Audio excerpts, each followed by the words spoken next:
समाज में इन दिनों ये देखा जा रहा है कि बहुत सारी विकृतियां हैं और ख़ास करके जो पारिवारिक रिश्ते हैं वो टूटते बिखरते नज़र आते हैं।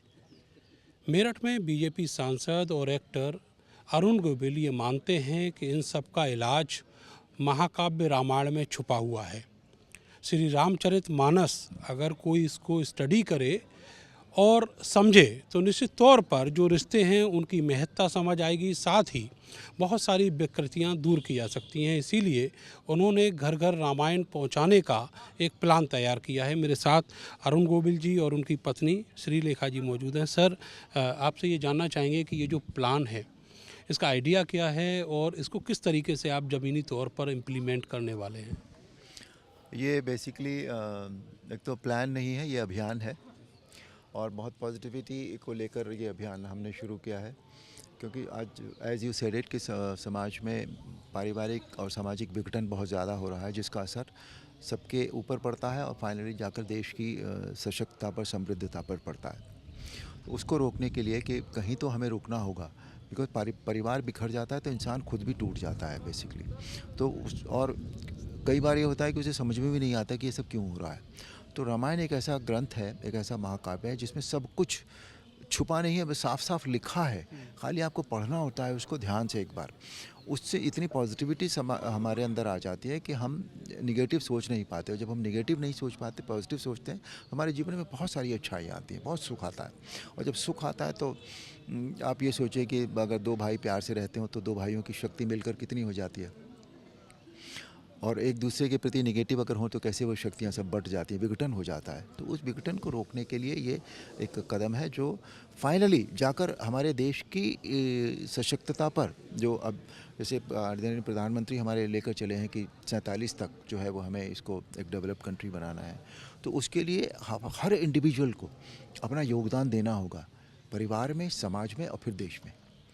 उसके लिए ये ज़रूरी है कि हम पॉजिटिव सोचें हमेशा, और रामायण से अच्छा पॉजिटिवनेस देने वाला और कुछ नहीं है। सर, इसको किस तरीके से आप डिस्ट्रीब्यूट करने वाले हैं, डिजिटली भी और वैसे मौके पर जाकर? डिजिटली तो अभी हमने नहीं सोचा, अभी हम फिज़िकली कॉपीज़ इसकी डिस्ट्रीब्यूट करेंगे। और अभी हम अपने गांव से शुरू करें, पहले हम अपनी कॉन्स्टिट्यूंसी में देंगे इसको। कॉन्स्टिट्यूंसी में भी हम गाँव से शुरू कर रहे हैं इसको। तो कुछ गांव के लोग इकट्ठे होंगे एक जगह पर, और उनको जिनके घर में रामायण नहीं, उनको हम रामायण भेंट करेंगे और उनसे आग्रह करेंगे कि वो इस रामायण को पढ़ें और उससे उसका लाभ उठाएँ, उसका उपयोग करें। सर, आमतौर पर हमारे समाज में ये देखा जाता है कि जैसे हम सनातनी हैं, हिंदू हैं, तो हम दूसरे के धार्मिक ग्रंथ को कम महत्ता देते हैं या फिर उसको दूरी रखते हैं अपने से। इस तरह की मानसिकता है। हिंदू, मुस्लिम, सिख, ईसाई, जैन, बुद्ध, पारसी सब रहते हैं। इसको हर किसी के दरवाजे तक, उसके मन तक कैसे पहुंचाया जा सकता है? नहीं, मैं ये मानता हूँ कि आज हम इसे रामायण की अगर हम बात करते हैं, ये माना कि हमारा धार्मिक ग्रंथ है ये, ठीक है, पर मैं ये कहता हूँ इसे हम धार्मिक ग्रंथ न माने। हम इसे धार्मिक ग्रंथ न मान के एक ग्रंथ समझकर पढ़ लें।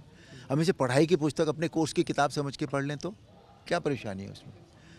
ऐसा माहौल बन पाएगा कुछ सर? बदल जाएगा क्या? नहीं, कुछ बदल जाएगा क्या? अगर हमें अपने जीवन में कुछ करना है, ठीक करना है उसको, तो हमें ये करना चाहिए।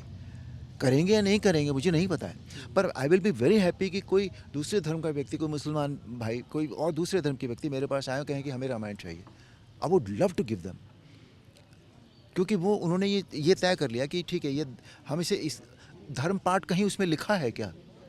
और लिखा भी है, मैं कहता हूँ चलिए मत पढ़िए वो पाठ, मैं कहता हूँ सारी रामायण भी मत पढ़िए। आप अच्छे अच्छे प्रसंग निकाल लीजिए जिनसे आप कुछ सीख सकते हैं, उनमें तो धर्म नहीं है। एक राम जी के और निषाद राज का जो प्रसंग है, उसमें क्या धर्म है? निषाद राज और अपना राम जी और शबरी का जो वो है प्रसंग, उसमें क्या, कौन सा धर्म है? राम और भरत का वो है, तो उसमें कौन सा धर्म आता है? कोई धर्म आता है? दो भाई मुसलमानों में भी होते हैं, दो भाई हिंदुओं में भी होते हैं, फिर क्या प्रॉब्लम है आपको? तो हम क्यों उसको धर्म के पॉइंट ऑफ व्यू से सोचें? हम ये क्यों नहीं सोचते कि यार ये, जैसे हम एमए की पढ़ाई करते हैं, बीए की पढ़ाई करते हैं, कि यार ये पढ़ के हमें याद करना है और फिर हमें से इसके ऊपर इम्तिहान देना है, ये हमारे जीवन में काम आएगी, इसीलिए पढ़ते हैं ना। तो यार ऐसे इस किताब को भी पढ़ लो, अभी तुम्हारे जीवन में काम आएगी ये किताब, इससे तुम्हें अच्छा ही अच्छा मिलेगा। बस सिंपल सी बात सर, है। अवधि में है श्री रामचरितमानस, इसको क्या और दूसरी लैंग्वेज में भी आप नहीं, अवधि अवेलेबल में नहीं, करें? जो हम रामायण की प्रति दे रहे हैं उसमें हिंदी में भी उसका अनुवाद है।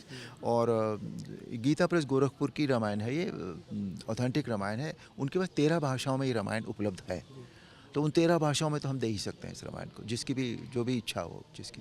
प्रधानमंत्री का भी संदेश है इसमें। प्रधानमंत्री का संदेश है, बहुत बड़ा उनका संबल है मेरे लिए। मैंने रिक्वेस्ट की थी और उन्होंने मेरी इस बात को इतना सम्मान दिया और अपना इतना बढ़िया संदेश उन्होंने दिया है, तो ये इसकी सफलता में बहुत बड़ा साधन होगा ये।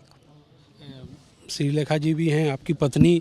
मैम, चूँकि आपके पति ने ये किरदार रामायण में निभाया और उसके बाद आपने जैसा कि अभी थोड़ी देर पहले बताया कि इसका इम्पैक्ट जो है वो परिवार पर आपके भी है, किस तरीके का इम्पैक्ट आपके यहाँ और उसको कैसे इस रामचरितमानस को आचरण में लाने के बाद किस तरह के इम्पैक्ट आप समाज में देखते हैं?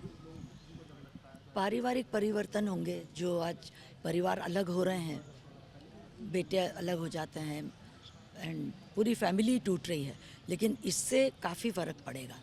लोगों की समझ में आएगा कि एक परिवार की स्ट्रेंथ क्या होती है, भाइयों की स्ट्रेंथ क्या होती है। अगर सब मिलजुल के रहें तो बड़ी से बड़ी समस्या को भी हल कर सकते हैं। तो ये उनको संदेश जाएगा। और ज़रूरी नहीं होता कि मैं ये बताऊं कि आप वो फिज़िकली भी मिलकर रहें। फिज़िकली से मतलब कि एक ही घर में सारे रहें, वो ज़रूरी नहीं होता। हमें मानसिक रूप से जुड़े रहना होता है, वो होती है स्ट्रेंथ। जो वैचारिक जो वो है ना समन्वय, वो हमारी स्ट्रेंथ होता है बेसिकली, वो आएगा इससे। बहुत बहुत शुक्रिया हमसे बातचीत करने के लिए। तो उम्मीद यही है कि रामायण जिस तरीके का एक महाकाव्य है वो अपना इम्पैक्ट समाज के हर तबके पर छोड़ेगा। एक पवित्र अभियान शुरू किया गया है और ये अभियान श्री अरुण गोविल जी और उनकी पत्नी ने शुरू किया है और ये जन जन तक पहुँचेगा, यही उम्मीद इससे है। कैमरा सहयोगी सानू के साथ मैं नरेंद्र, भारत समाचार, मेरठ।